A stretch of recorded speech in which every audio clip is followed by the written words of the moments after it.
حضرات ذرا غور کیجئے، آج بھی میزائل برستی ہے، آج بھی میزائل سے بم گرتے ہیں، مگر کن پر گرتے ہیں؟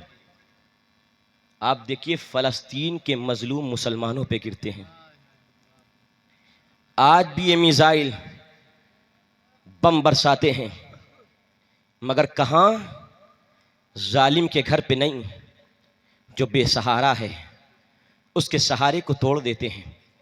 7 اکتوبر سے لے کر کے آج 30 اکتوبر ہو گیا، 7 اکتوبر سے آج 16 17 18 دن ہو گئے۔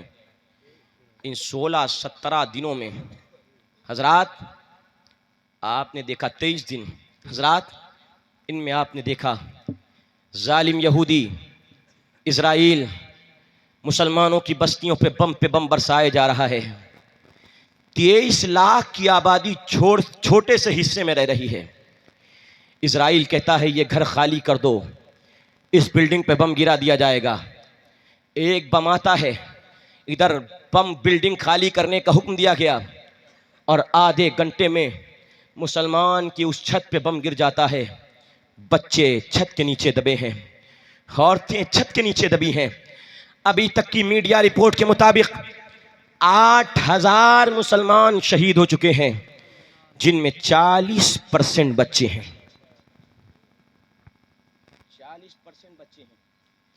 اور 12 اکتوبر کی رات ہے، 12 اکتوبر کی رات میں خود ہندوستان کی میڈیا کو نہیں دیکھتا ہوں، نیوز نہیں دیکھتا ہوں۔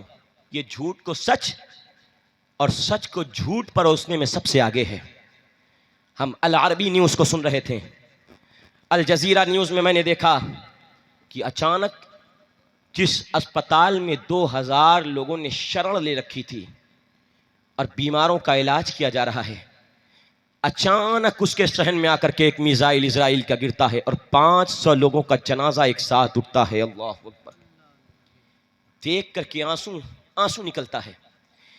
مجبوراً ڈاکٹروں کو وہاں کے لاشوں کے درمیان، بچوں کی لاشوں کے درمیان کھڑے ہو کر کے مجبوراً ڈاکٹروں کو پریس کانفرنس کرنی پڑتی ہے۔ دنیا کی آنکھ پہ پٹی بندھی ہے، عرب ملک امریکہ کے غلام بن چکے ہیں، اسلامی حکمران کسی لائق نہیں رہ گئے ہیں۔ اس موقع پر ہم مسلمانوں کی بھی ذمہ داری بنتی ہے۔ اے مسلمان، یہاں سے ہم کچھ نہیں کر سکتے ہیں، کچھ بھیج نہیں سکتے ہیں، تو کم از کم ہم اتنا تو ضرور کر سکتے ہیں کہ دعا مومن کا ہتھیار ہے، فریاد مومن کا ہتھیار ہے، خدا سے گڑ گڑاہٹ مومن کا ہتھیار ہے۔ اے مسلمان، جب اپنے رب کے بارگاہ میں ہاتھ اٹھایا کر اور اپنے لیے دعا کیا کر، اپنی صحت کے لیے دعا کیا کر، تو مسجد اقصی فلسطین اور وہاں بسنے والے مظلوم مسلمانوں کے لیے دعا ضرور کیا کر، کیونکہ یہ وہ سرزمین ہے جس سرزمین پر اللہ نے اپنے محبوب کی سیر کرائی ہے۔ یہ وہ زمین ہے جس زمین کے بارے میں اللہ نے قرآن میں ایک نہیں کئی مقامات پہ فرمایا ہے کہ ما حولہ برکہ۔ اللہ قرآن میں کہتا ہے کہ اے لوگو، ہم نے بیت المقدس کے ارد گرد برکت ہی برکت رکھ دی ہے۔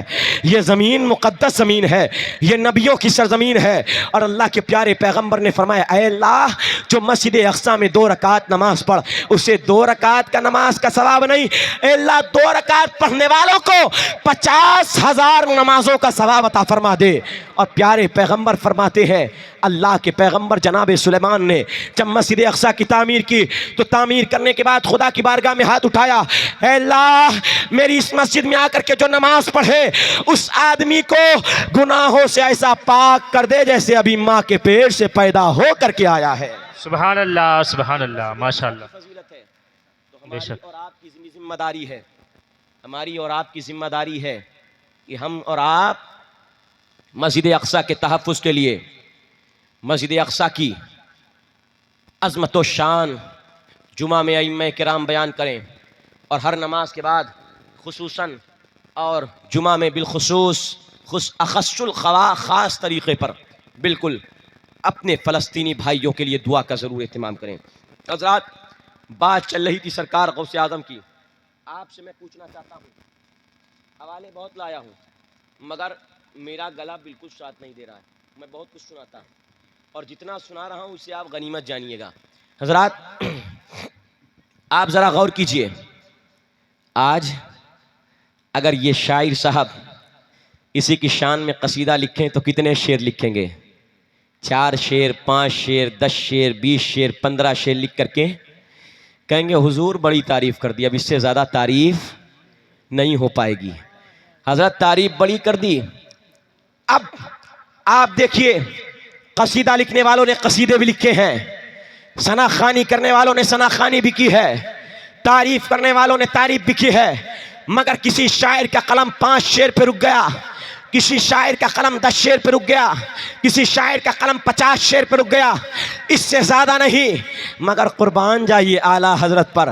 اعلیٰ حضرت نے جب غوث اعظم کی تعریف لکھی ہے تو 1 2 3 نہیں, حدائق بخشش میں موجودہ اشعار میں صراحت کے ساتھ جن شعروں میں غوث اعظم کا تذکرہ کیا ہے وہ 1 2 نہیں 500 سے زیادہ اشعار غوث اعظم کی شان میں لکھے. سبحان اللہ. نعرہ تکبیر, نعرہ رسالت, مسلک اعلیٰ حضرت, جشن غوث الورا کانفرنس, مفتی خالد رضا صاحب قبلہ, بالے پروا کے سنی مسلمان, نعرہ تکبیر, نعرہ رسالت.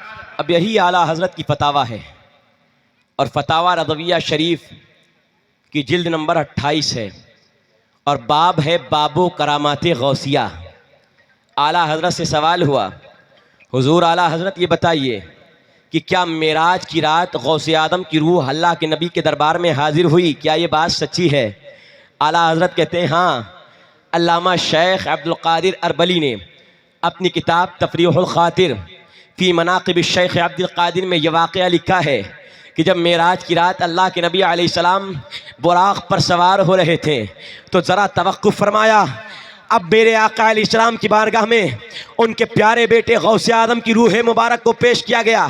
غوث اعظم کی روح مبارک حاضر ہوئی, عرض کرتی ہے یا شیخ, یا میرے آقا, اے میرے پیغمبر, آپ میرے کاندھے پر اپنے قدم ناز کو رکھ کر کے براق پر سوار ہو.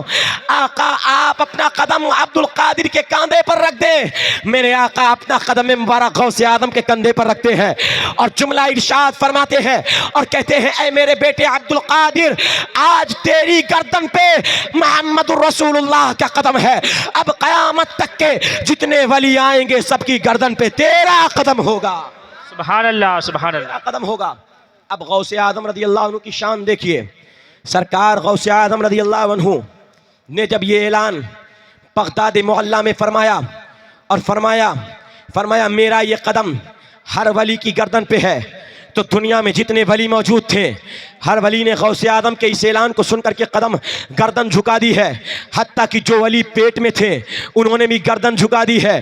جو ولی ماں کے پیٹ میں ہے پیدا نہیں ہوئے ہیں مگر غوث اعظم کی بات سنتے ہیں گردن جھکا دیتے ہیں. جو ولی قبر میں جا چکے ہیں غوث اعظم کی بات سنتے ہیں گردن جھکا دیتے ہیں. جو ولی عالم برزخ میں ہے غوث اعظم کی بات سنتے ہیں گردن جھکا دیتے ہیں. جو ولی دنیا کے کسی کونے میں موجود ہے اللہ کی عبادت میں مصروف ہے غوث اعظم کی بات سنتے ہیں گردن جھکا دیتے ہیں. اب ذرا دیکھیے Baghdadi tower Ajmeri network کا کمال دیکھیے. سرکار غریب نواز افغانستان میں خراسان کی وادی میں بیٹھے ہوئے اللہ کی عبادت کر رہے تھے, اللہ کی عبادت میں مصروف تھے. جب سرکار غریب نواز نے غوث اعظم کا یہ فرمان سنا کہ غوث اعظم نے فرمایا ہے میرا یہ قدم ہر ولی کی گردن پہ ہے, تو سرکار غریب نواز نے اپنی گردن کو جھکانا شروع کیا ہے. اتنا جھکایا کہ یہ داڑھی زمین سے لگنے لگتی ہے. اور سرکار غریب نواز کہتے ہیں یا غوث بل علی عینی وراسی, آقا آپ کا یہ قدم میری گردن پہ ہی نہیں آقا میرے سر پر بھی ہے, میری آنکھوں پر بھی ہے. آقا یہ قدم آپ کا سر پہ بھی ہے آنکھوں پر بھی ہے. جب بریلی کے اعلیٰ حضرت کے بیٹے یہ بات سنتے ہیں یہ بات پڑھتے ہیں تو بریلی سے پکار اٹھتے ہیں اور کہتے ہیں یہ دل ہے, جگر ہے, یہ آنکھیں, یہ سر ہے, جہاں چاہو رکھو قدم غوث اعظم, جہاں چاہو رکھو قدم غوث اعظم. اب اعلیٰ حضرت کی یہی فتاوی رضویہ ہے. فتاوی رضویہ کا ایک مقام ہے. اعلیٰ حضرت نے ایک شعر کہا قصیدہ غوثیہ میں. شعر کیا ہے؟ شعر یہ ہے کہ غرض آقا سے کروں عرض ہے کہ تیری پناہ، بندہ مجبور ہے خاطر پہ ہے قبضہ تیرا۔ جب یہ شعر اعلیٰ حضرت کا کانپور کے ایک سید صاحب نے پڑھا تو اعلیٰ حضرت کی بارگاہ میں ایک خط لکھا، نام ہے سید آصف صاحب۔ سید آصف صاحب نے اعلیٰ حضرت کی بارگاہ میں خط لکھا اور کہا، حضور آپ نے اپنے شعر میں کہا ہے، غرض آقا سے کروں عرض ہے کہ تیری پناہ، بندہ مجبور ہے خاطر پہ ہے قبضہ تیرا۔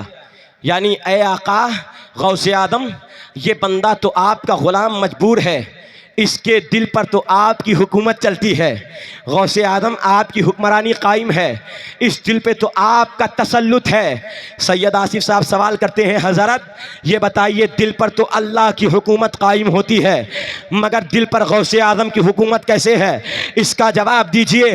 سید صاحب نے آدھی لائن، 2 لائن کا سوال، آدھے پیج کا سوال سید صاحب نے اعلیٰ حضرت کی بارگاہ میں بھیجا، مگر میرے آقا اعلیٰ حضرت کی عادت ہے، سوال 2 لائن کا ہوتا ہے، سوال 3 لائن کا ہوتا ہے، سوال آدھے پیج کا ہوتا ہے۔ اعلیٰ حضرت جب جواب میں قلم اٹھاتے ہیں تو اعلیٰ حضرت 2-3 لائن نہیں لکھتے، میرے اعلیٰ حضرت پوری کتاب لکھ کر کے جواب عطا فرما دیتے ہیں۔ اعلیٰ حضرت نے اس سوال کے جواب میں بھی پوری ایک کتاب لکھی اور کتاب کا نام رکھا فقہ شہنشاہ وان القلوب بید المحبوب عطاء اللہ۔ اب اعلیٰ حضرت اس میں کہتے ہیں، سید صاحب بات سچی ہے آپ کی کہ دل پہ اللہ کی حکومت چلتی ہے مگر اللہ کی عطا سے، اللہ کے دیے سے دل پہ اللہ والوں کی حکومت بھی چلتی ہے۔ اعلیٰ حضرت نے کہا بات سمجھنے کی ہے۔ سید صاحب بات سمجھیے، معاملہ یہ ہے کہ آپ دیکھیے شیطان ہے، شیطان خدا کا دشمن ہے، شیطان خدا کا دوست نہیں ہے، دشمن ہے۔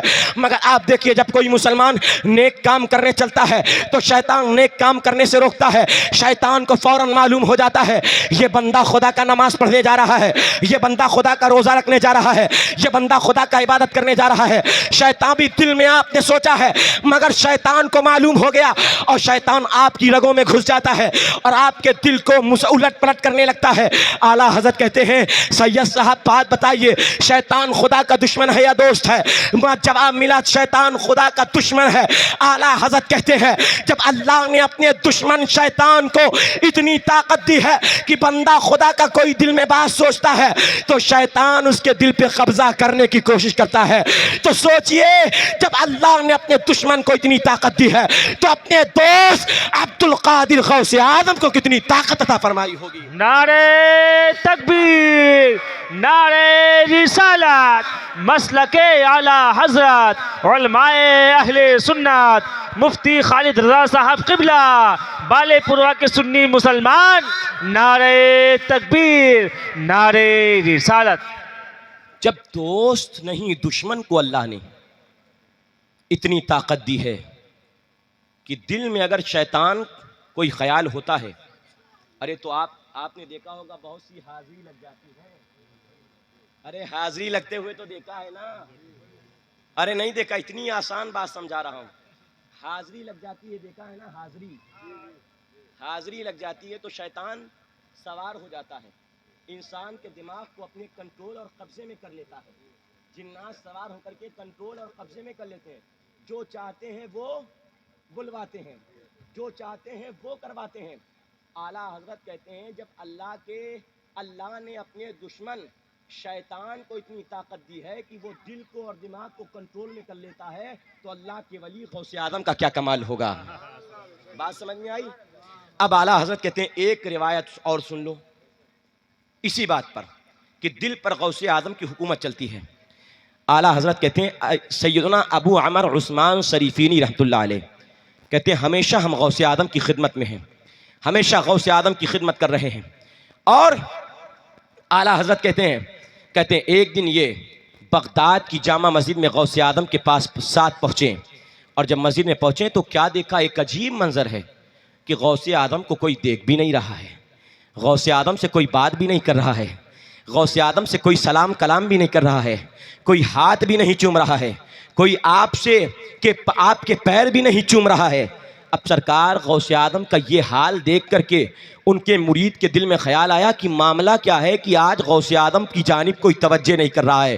اتنا دل میں خیال آنا تھا کہ سارا مجمع مسجد سے کھڑا ہو جاتا ہے اور غوث اعظم کے ہاتھ چومنے لگتا ہے، پیر چومنے لگتا ہے۔ سبحان اللہ سبحان اللہ ماشاء مجمع کھڑا ہوتا ہے اور غوث اعظم کے ہاتھ اور اللہ. پیر چومنے. اب بھیڑ بھاڑ غوث اعظم کے قریب زیادہ, تو یہ جو مرید تھے, مرید غوث اعظم کے پیچھے پیچھے ساتھ میں چل رہے تھے, اور غوث اعظم کے ساتھ میں چلنے والے مرید بھیڑ بھاڑ میں ان کو مریدوں نے دھکا دیا, تو یہ جو پاس میں چل رہے تھے یہ بہت پیچھے بہت دور پہنچ گئے. اب دل میں سوچا یار اس سے اچھا تو یہ تھا کہ لوگ بیٹھے تھے تو کم سے کم حضور کے قریب قریب تو تھے. اتنا خیال آنا تھا کہ غوث اعظم منبر پر چڑھے اور مسکرائے اور اپنے مرید سے فرمایا اوما علمتا ان قلوب الناس بیدی, اے میرے مرید تجھے نہیں معلوم اللہ نے لوگوں کے دل میرے ہاتھ میں دے دیے ہیں. اگر میں چاہتا ہوں تو لوگ مجھے دیکھتے ہیں, اگر نہیں چاہتا ہوں لوگ مجھے نہیں دیکھتے ہیں. اب معلوم ہو گیا سنیو, آج ہم غوث اعظم کی تعریف کر رہے ہیں, غوث اعظم کا چرچا کر رہے ہیں, غوث اعظم کی بات کر رہے ہیں, تو معلوم ہوا غوث اعظم نے ہم غلاموں کو قبول کر لیا ہے, تبھی غوث اعظم کی بات کر رہے ہیں. اور جن کو غوث اعظم نے دھتکار دیا ہے آج گلی گلی کوچا کوچا بوریا بسترا اٹھا کے بھاگ رہے ہیں. سبحان اللہ ماشاء اللہ, کیا بات ہے. اب ایک بات اور, آج آپ نے دیکھا ہوگا, آج آپ نے دیکھا ہوگا کہ کچھ بابا آ جاتے ہیں, بابا فراڈی بابا, فرضی بابا, اور یہ ایسا جال پھیلائے ہیں فراڈی کا, فراڈ گیری کا, یہ 4 انگوٹھی پہن کے چلیں. کتنی 4 انگوٹھی پہنیں گے. اچھا جائز کتنی ہے معلوم ہے؟ کتنی جائز ہے؟ ہاں بولیے, سب بولیے, کتنی؟ 1 جائز. اچھا کون سی؟ سونے کی جائز ہے. مرد پر صرف چاندی کی جائز ہے. مرد پر کون سی؟ اگر آپ میرا ساتھ دیجیے تو میں تھوڑی دیر اور بیان کر دوں. بہت کوشش کر کے بول رہا ہوں اور گلے میں تکلیف ہو رہی ہے, مگر میں سوچتا ہوں آیا ہوں تو کچھ حق تو ادا کر کے جاؤں. حضرات ذرا غور کیجیے, کتنی انگوٹھی حلال؟ اچھا اب یہ فراڈی بابا 4 انگوٹھی پہن کے اور کڑا پہن کے اور اتنے بال لگ کے ہو اللہ اللہ اللہ کر کے یہ چل دیں گے. گاؤں دیہات اپنی بابا گیری کا جال پھیلائیں گے. حضرات یاد رکھیے, یہ کہتے ہیں جب ان سے پوچھو یہ کون سی انگوٹھی, تو کہتے ہیں یہ وارث کے نام کی, یہ صابر کے نام کی, یہ بابا فلاں کی, یہ بابا فلاں کی. جب یہ فراڈی پیر آپ سے کہیں کہ یہ فلاں پیر کے نام کی انگوٹھی, تو آپ کہو نہ وارث کی, نہ صابر کی, نہ غریب نواز کی, نہ غوث اعظم کی, یہ شیطان کی ہے, یہ اس کے چھوٹے بھائی کی, یہ اس کے مجلے بھائی کی, اور یہ ان سب کے سردار ابلیس کی انگوٹھی ہے. یہ کیسے ہو سکتا ہے؟ جس انگوٹھی سے میرے آقا علیہ السلام نے منع کیا ہو, وہ سرکار وارث کی کیسے ہو سکتی ہے؟ سرکار صابر کی کیسے ہو سکتی ہے؟ حضرات بال, مرد کو بال کندھے سے نیچے رکھنا حرام. کندھے تک میرے آقا کے بال, کبھی کان تک میرے آقا کے بال, کانوں کی لو تک. وفرا کے لفظ ہیں حدیث میں کہ کبھی میرے آقا کے بال کانوں کی لو تک آتے تھے اور کبھی میرے آقا کے بال کاندھوں تک. اب کاندھوں سے نیچے مرد کو بال رکھنا حرام, اور عورتوں کو کاندھوں سے اوپر بال کٹانا حرام حرام حرام. اب اگر کوئی بابا آ کر کے اس طرح کے بال رکھے تو سمجھ جانا یہ بابا سچا نہیں, اللہ کا ولی اور فقیر نہیں, یہ کسی اور کا دوست ہے, یہ کسی شیطان کا دوست ہے. سرکار یہ پیر پڑھتے لکھتے نہیں ہیں, مگر سرکار غوث اعظم کی شان دیکھو, بہت بڑے عالم تھے. آپ ولی بھی تھے, قطب بھی تھے, غوث اعظم بھی تھے, ابدال بھی تھے. اور آپ غوث اعظم, یہ ولیوں میں اتنا بڑا مقام ہوتا ہے, اتنا بڑا مرتبہ, اتنی بڑی ڈگری ہوتی ہے غوث اعظم کہ حضرات یہ ڈگری سرکار دو عالم سے مولا علی کو ملی, مولا علی سے حضرت امام حسن کو ملی, امام حسن سے حضرت حسین کو ملی, امام حسین سے امام سجاد زین العابدین کو ملی, امام زین العابدین سے محمد الباقر کو ملی, امام محمد باقر سے امام جعفر صادق کو ملی, امام جعفر صادق سے حضرت امام موسیٰ کاظم کو ملی, امام موسیٰ کاظم سے حضرت رضا علی کو ملی, امام رضا علی سے امام تقی علی کو ملی, امام تقی علی سے امام نقی علی کو ملی. اس طرح سے 12 ائمہ اہل بیت اطہار میں غوث اعظم کا منصب چلا آ رہا تھا, غوثیت کبریٰ کو منصب انہیں دیا جا رہا تھا. اب آخری غوث اعظم جن کا نام حضرت امام زید شہید ہے, جو امام حسن کی اولاد سے ہے, ان کو ملا, اور پھر ان کے بعد امام حسن عسکری کو ملا.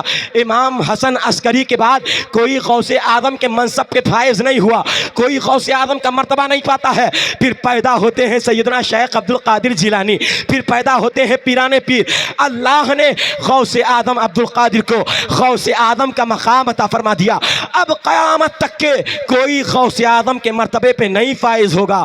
اب آخری غوث اعظم جو ہوں گے ان کا نام امام مہدی ہوگا, وہ تشریف لائے. قیامت تک کے کوئی غوث اعظم بن کر کے نہیں آئے گا. غوث اعظم تک تو 12 اماموں کو غوث کا منصب ملا, 12 اماموں کو غوث کا منصب ملا. مگر غوث کے آنے کے بعد اب انہیں غوث کا منصب دے دیا گیا غوث اعظم کا. اب امام مہدی تک یہ منصب کسی اور کو سونپا.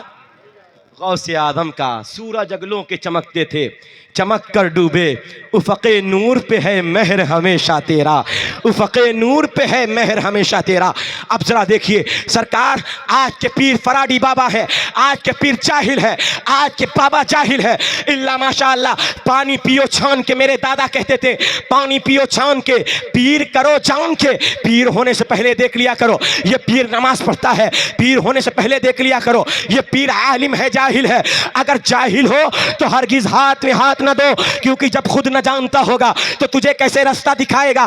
حضرات پیروں کے پیر غوث اعظم رضی اللہ عنہ فرماتے ہیں درست العلم حتی صرت قطبا ونلت السعادہ من مولا الموالی. غوث اعظم کہتے ہیں میں نے اتنا پڑھا اتنا پڑھا اتنا پڑھا کہ پڑھنے پڑھتے اللہ نے مجھے قطب بنا دیا, قطب بنا دیا. غوث اعظم کہتے ہیں اب آپ دیکھیے عالموں کا طبقہ ہوتا ہے, عالم کے درجے ہوتے ہیں, عالم کی ڈگری ہوتی ہے. ایک عالم ہوتا ہے ناقل مہد, ایک عالم ہوتا ہے اصحاب تمیز سے, ایک عالم ہوتا ہے اصحاب ترجیح سے, ایک عالم ہوتا ہے اصحاب تنقیح سے, ایک عالم ہوتا ہے محض مفتی, ایک عالم ہوتا ہے محض عالم, ایک عالم ہوتا ہے محض محدث, ایک عالم ہوتا ہے فقط محقق, ایک عالم ہوتا ہے مجتہد فی المسائل, ایک عالم ہوتا ہے مجتہد فی الشرع, اور ایک سب سے بڑا عالم ہوتا ہے جسے مجتہد مطلق کہا جاتا ہے, مجتہد فی المذہب کہا جاتا ہے.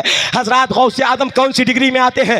ارے غوث اعظم کیا خط خالی عالم ہے, غوث اعظم کیا خالی مفتی ہے, غوث اعظم کیا خالی محقق ہے, غوث اعظم کیا خالی محدث ہے, غوث اعظم کیا اصحاب تمیز سے ہے, غوث اعظم کیا اصحاب ترجیح سے ہے, غوث اعظم کیا اصحاب تنقیح سے ہے, غوث اعظم کیا مجتہد فی المسائل کے درجے پہ فائز ہے, غوث اعظم کیا مجتہد فی الشرع کے درجے پہ فائز ہے.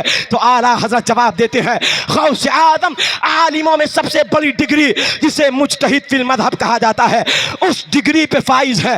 اب اس ڈگری کے ملنے کا مطلب کیا ہے؟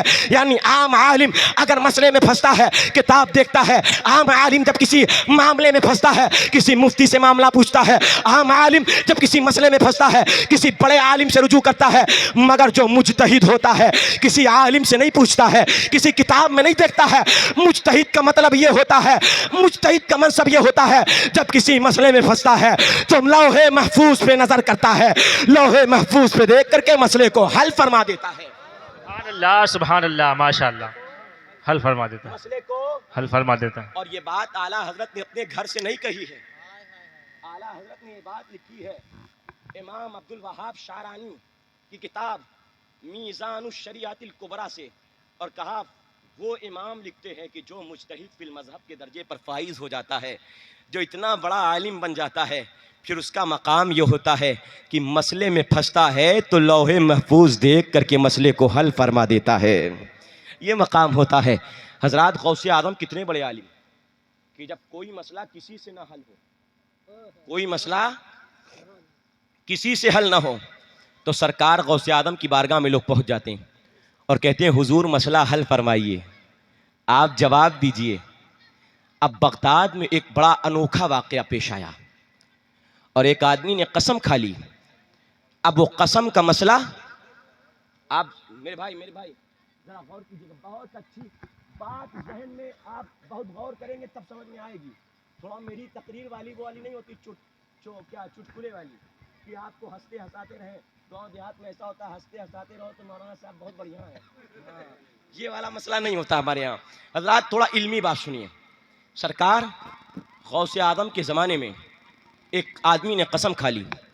اب مسئلہ بغداد کے بڑے بڑے عالموں کے پاس پہنچا, بڑے بڑے مفتیوں کے پاس پہنچا, بڑے بڑے محدثوں کے پاس پہنچا، ہر مفتی خاموش، ہر محدث خاموش، ہر عالم خاموش۔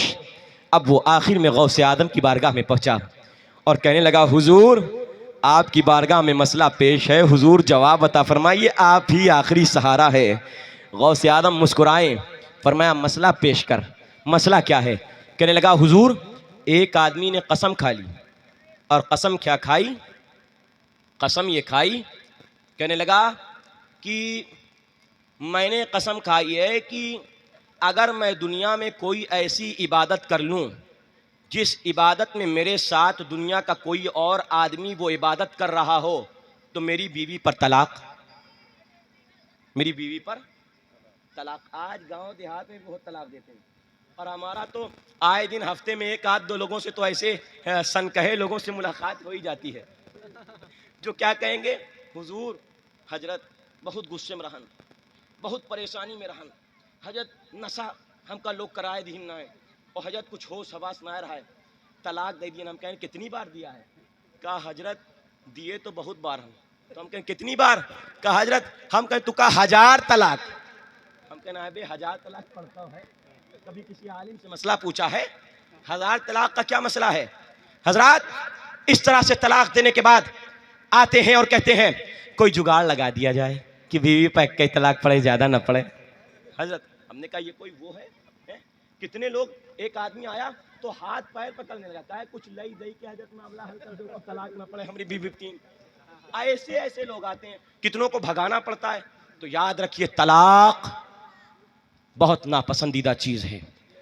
اللہ کے پیارے پیغمبر علیہ السلام نے فرمایا، ان ابو داؤد شریف کی حدیث ہے، حضرت عمر کے زمانے میں اگر کوئی طلاق دے دیتا تو حضرت عمر کہتے ہیں اسے 40 کوڑا لگاؤ۔ کتنے؟ 40 کوڑے لگاؤ۔ آج بھی یوگی نے کہہ دیا ہے، مودی نے کہہ دیا ہے، کوئی طلاق دے تو کہا 3 سال جیل میں رکھو۔ اب جب نہیں مانو گے، دین کی بات نہیں مانو گے، تو اللہ ظالم بادشاہوں کے ذریعے منوائے گا۔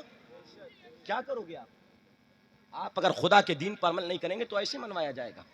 آپ یاد رکھیے طلاق دینا بہت بڑا جرم ہے۔ آپ بے وجہ شرعی طلاق نہ دیں۔ اللہ کے پیارے پیغمبر فرماتے ہیں، ابو داؤد کی حدیث ہے، ان ابغض المباحات عند اللہ الطلاق، اللہ کے ہاں سب سے زیادہ ناپسندیدہ چیز اگر کوئی ہے تو طلاق ہے، طلاق ہے، طلاق ہے۔ آج گھر گھر میں طلاق، تھوڑا سا جھگڑا ہوا طلاق، تھوڑی سی بات ہوئی طلاق۔ تو غوث اعظم کی بارگاہ میں مسئلہ لے کر کے آیا تھا، کہا حضور قسم کھا لیا ہے، قسم یہ کھایا ہے کہ دنیا میں اگر کوئی ایسی عبادت کروں جس عبادت میں میرے ساتھ اس ٹائم اس وقت کوئی اور عبادت دنیا میں کر رہا ہو تو میری بیوی پر طلاق۔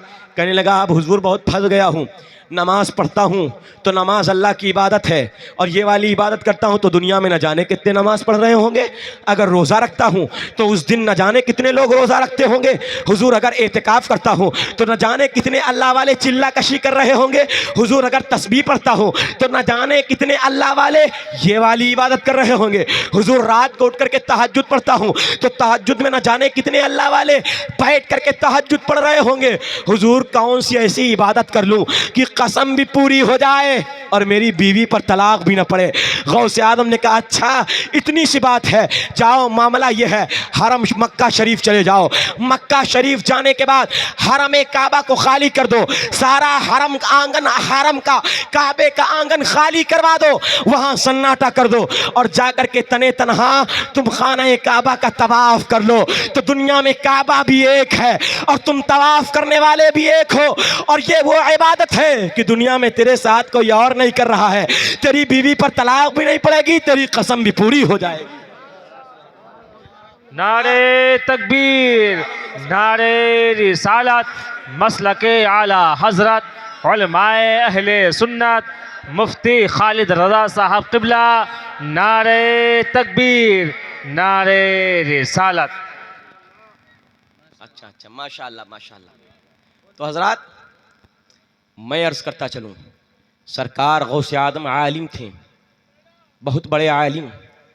آج کے پیر پڑھتے پڑھاتے نہیں، شرماتے ہیں، اب پڑھیں پڑھائیں گے کیا؟ جب پڑھے ہوں تب تو پڑھائیں۔ سرکار غوث اعظم نے 38-40 سال بغداد کے مدرسے میں بیٹھ کر کے پڑھایا ہے اور ہزاروں شاگردوں کو فارغ فرمایا ہے۔ سرکار غوث اعظم کہتے ہیں کہ میں دریائے دجلہ کے کنارے فقہ کی کتابیں لے کر کے پہنچ جاتا اور ہفتوں کتابیں پڑھتا، ہفتوں کتابوں کا مطالعہ کرتا۔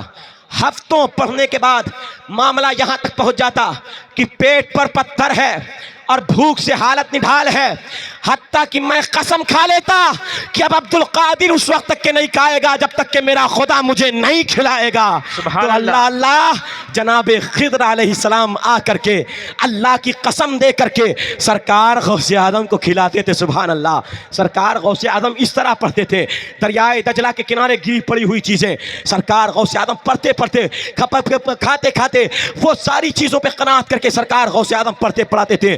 حضرات تو پڑھنا پڑھانا اپنا شیوا بنائیے۔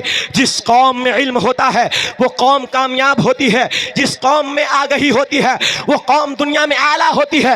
آج میں آپ سے پوچھنا چاہتا ہوں، یہ آج کا جو دور چل رہا ہے بے پڑھے لکھے کا کام چل جا رہا ہے، مگر 20-50 سال کے بعد 10-20-50 سال کے بعد وہ دور آنے والا ہے کہ بے پڑھے لکھوں کا کام نہیں چلے گا، دنیا جاہلوں سے دور ہو جائے گی۔